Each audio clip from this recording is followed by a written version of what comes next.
એમાં એકને તો મેં કીધું કે આવી રીતે આમ આવી રીતે ન કરે, આમ પાટીમાં થૂકીને કે વિદ્યા હવે વિદ્યા. ગામડામાં તો એ વખતે, હવે તો બહુ સુધારો થયો છે, પણ એ વખતે મને ખબર છે એવા ગંધરા ક્યાંક લખ્યું હોય ને પછી પાટીમાં ભૂં હોય ને હાથું કરી પાછા લખે. એક અડે એક, ઓલા એકને એમ થાય કે હું ક્યાં પીડ્યો નરકમાં.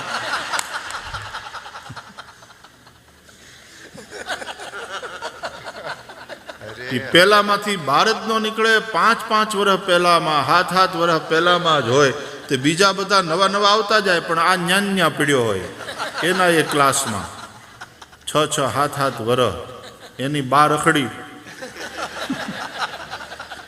એના બાપા માથે લમણે દઈને હાથ દઈને રોતા હોય, એની બા રખડી અને આને કાંઈ આવડે જ નહીં. તો પછી નાના નાના છોકરા હોય એની વચ્ચે આ ઢાંઢા જેવો બેઠો બેઠો તોય પાછો હાથ ધો. એક અડે એક, એ હજી એક અડે એકમાં જ પડ્યો.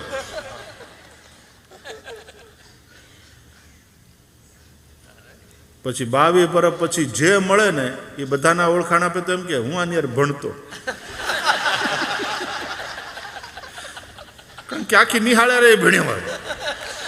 બધા તો આગળ આગળ આગળ આગળ થઈને પછી 7મું પાસ થઈને નીકળી ગયા હોય. આ આપણે અઠે દ્વારકા ત્યાં પડ્યો.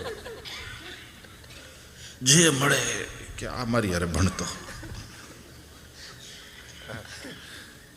ગામડામાં એક ભાઈ ત્યાં ગયા ને કોઈ મહેમાન, તો છોકરો પગે લાગ્યો કે આ આપણો નાનો. હું નામ તક? મારું નામ કાનો. ક્યાં સુધી ભણ્યો? તો કે રોંઢા સુધી. રોંઢો એટલે બપોર પછીનો સમય, એટલે 4:30 સુધી જ ભણ્યો એમ. 4:30 PM. ક્યાં સુધી ભણ્યો? તો કે રોંઢા સુધી. એ 5મા સુધી 6ઠા સુધી કઈ વાત જ ન હોય, કારણ કે સવારે મૂકવા ગયા હતા રોંઢે જ પાછો આવ્યો ઘેર.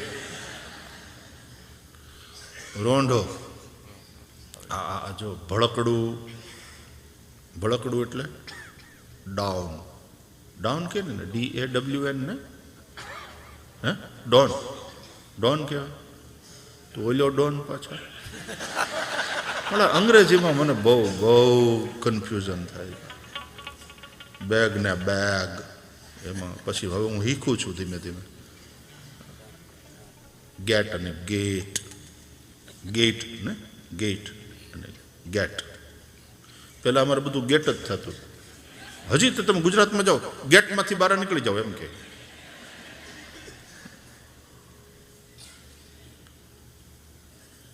બેટ ને બેટ એવું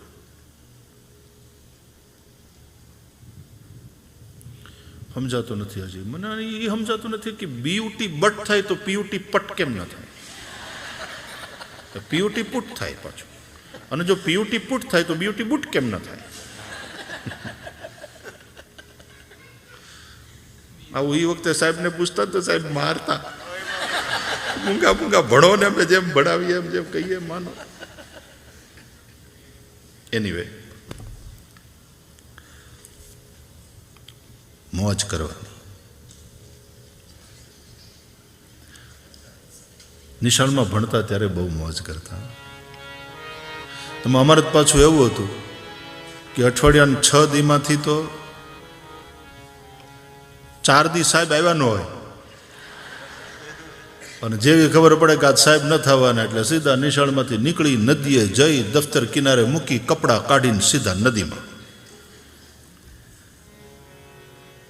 એ ગુનામાં એમને પીડ્યા રહેતા. એક વાર ખાડું પીડ્યું હોય ભેહુંનું, એક વાર અહીં છોકરાઓ ધૂપકા મારતા હોય, અને પછી અહીંયા ટુવાલ કેવો એમને એમ તડકામાં શરીર સુકાઈ જાય ને પાછા ચડ્ડી બड्डी પહેરી ઘેર. તઈ ઘરવાળા પૂછે કે કેમ વેલા આવ્યા? સાહેબ ને આવ્યા. દફતરનો ઘેર ઘા કરીને તરત પાછો રમવા હોઈ જવા. એવું ભણવાનું હતું. અને આવડા હાથુવાળા તો બહુ જોયા.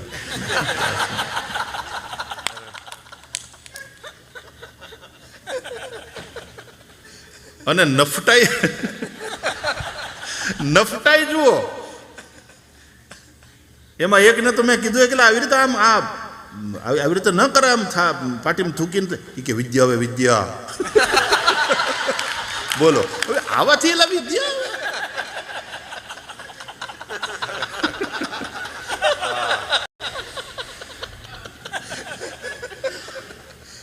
ગંધરા. ખેર વ્યાકરણ જેમ જે ભણ્યા હોય, હું તો હમણાં કથાઓમાં ખાલી આમ જસ્ટ એક નમૂનો આપું જે અમારા ગુરુજી અમને આપ્યો હતો વ્યાકરણમાં. નહીં તો વ્યાકરણ છે ને બધાને બહુ એકદમ સાવ વૃક્ષ સબ્જેક્ટ લાગે, બોરિંગ સબ્જેક્ટ લાગે, પણ એ કેટલો ઇન્ટરેસ્ટિંગ થઈ શકે એ અમારા ગુરુજીની વાત ઉપરથી. એ એમ કહેતા કે બચ્ચો, એ હિન્દી શીખવાડતા અમે, તો એ કે બચ્ચો हिंदियों की काकी, मराठियों की चाची, गुजरातियों की नानी और पंजाबियों की दादी कौन है? बताओ वो कौन है? एक बात, एक क्लू दे दूं, वो एक ही है, वही है हिंदियों की काकी, गुजरातियों की नानी, मराठियों की चाची और पंजाबियों की दादी. वो कौन है? પછી જ શીખવાડતા, वो है षष्ठी एक वचन, षष्ठी विभक्ति एक वचन. वो हिंदियों की काकी है, दिल्ली का, दिल्ली की काकी, दिल्ली का छोरा, दिल्ली की छोरी, काकी. गुजरातियों की नानी, अहमदाबादना अहमदाबादनी. मराठियों की चाची, मुंबईचा मुंबईची मुलगी पोरी. और पंजाबियों की दादी, पंजाबदा पंजाबदी दादी. बोले वो एक ही है. આવી રીતે શીખવાડે તો આપણને વ્યાકરણ ગમે કે નહીં? પછી બોરિંગ ન લાગે. એ સમજાવતા સ્વર અને વ્યંજનની વાત, ત્યારે એમ કે સ્વર છે ને એન્જિન છે ને વ્યંજન છે ડબ્બા છે. ક ખ ગ બધા ડબ્બા, અને અ આ ઈ બધા સ્વર, એ એન્જિન. જેમ એન્જિન એ જ ડબ્બાને ખેંચે, ડબ્બો એમને ન ચાલે, એમ સ્વર વિના વ્યંજન બોલાય નહીં. લખી ભલે લ્યો, પણ બોલવા માટે સ્વરનું એન્જિન જોઈએ. એટલે ક આમ ખોડો હોય, ક પ્લસ અ, ત્યારે ક એમ બોલાય. ક પ્લસ આ તો કા, ક પ્લસ ઈ તો કી.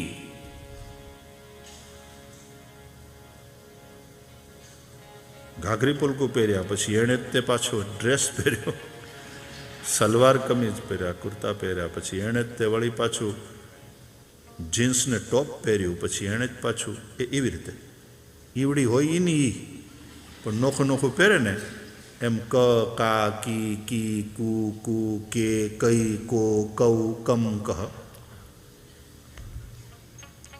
એમ 12 અક્ષરી થાય. એટલે ભણાવવામાં આવતું ગુજરાતીમાં. અહીંયા સ્કૂલ તો ચાલતી હશે ગુજરાતીની.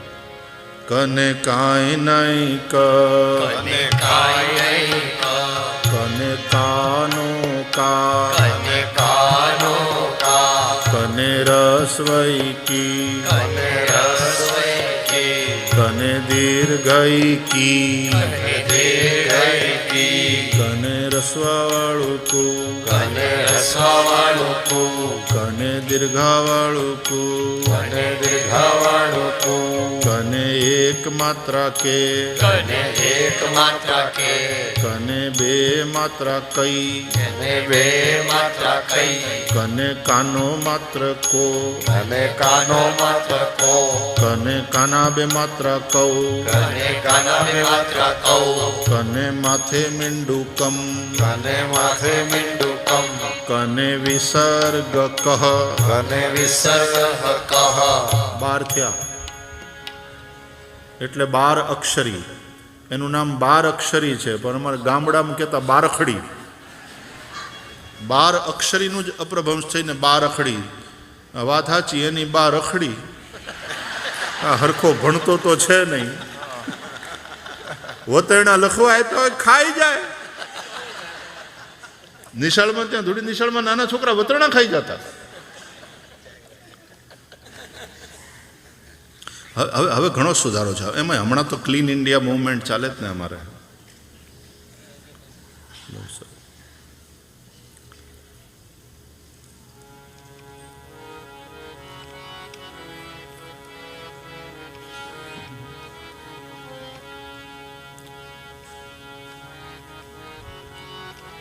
એક ભાઈ મુંબઈથી ગામડે ગયા પોતાને, પછી દાઢી કરવાની હતી એને.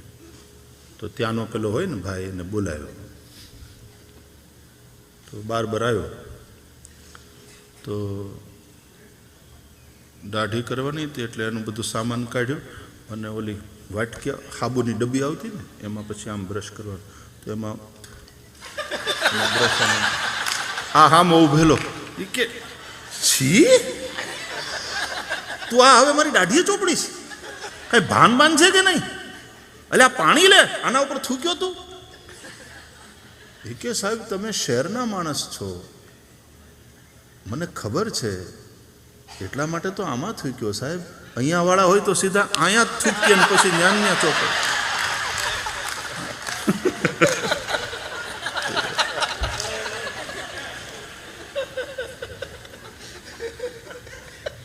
હવે બહુ સુધારો. આ તો આ જૂની વાત છે, આ વિનોદ કરવા માટે કહું. બાકી નહીં તો હજી હાલતા જાય ને થૂકતા જાય, ખબર નહીં મોઢામાં. અને એમાં પાનની પિચકારીઓ મારતા જાય. ને અમારે તો સરકારી ઇમારતોમાં જ્યાં લખ્યું હોય કે અહીંયા થૂકવું નહીં, ત્યાં ગામ આખું થૂકે.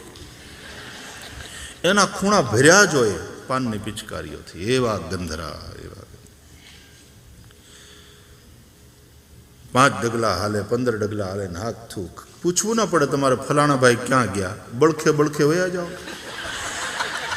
નિશાની છોડતો ગયો છે, છેલ્લો બળખો જ્યાં પીડ્યો છે અને માખ્યું બણબણતી હશે એની બાજુમાં બેઠો હશે. બહુ ગંદકી હતી. હવે ધીમે ધીમે હાઇજીન બાબતમાં સુધારો.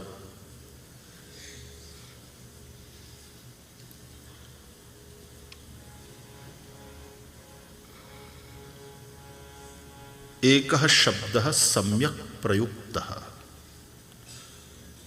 स्वर्गे लोके च कामधुक भवति. शब्द में बड़ी ताकत है. एक शब्द जो योग्य रीते वपरायो हो, योग्य समये, योग्य लयकाथी, योग्य लहजाथी. सॉरी हाँ साहब, वेरी सॉरी, भूल થઈ ગઈ. સોરી, હવે સોરી તો કીધું, આમ સોરી હોય. આ સોરી છો કે દાદાગીરી છો?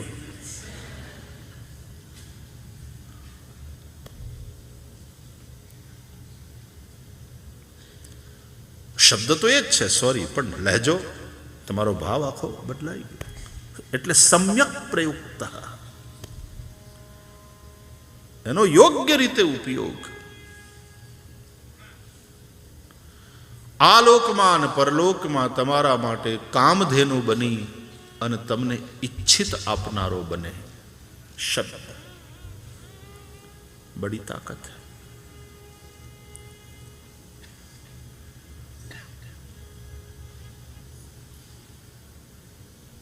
શબ્દો તો ત્યાંય બોલાતા હોય, શબ્દ અહીંયાય બોલાતા હોય, પણ આ શબ્દ બોલાતા હોય તો આપણને ઉઠવાનું મન થાય નહીં, અને ઓલા શબ્દ બોલાતા હોય તો માણસ હુઈ જાય, કાં ઊભા થઈને વયા જાય. ક્યાં રસની સૃષ્ટિ થાય કે નથી થતી? તો જે તમને રસમાં સ્થિત કરે એક કથા.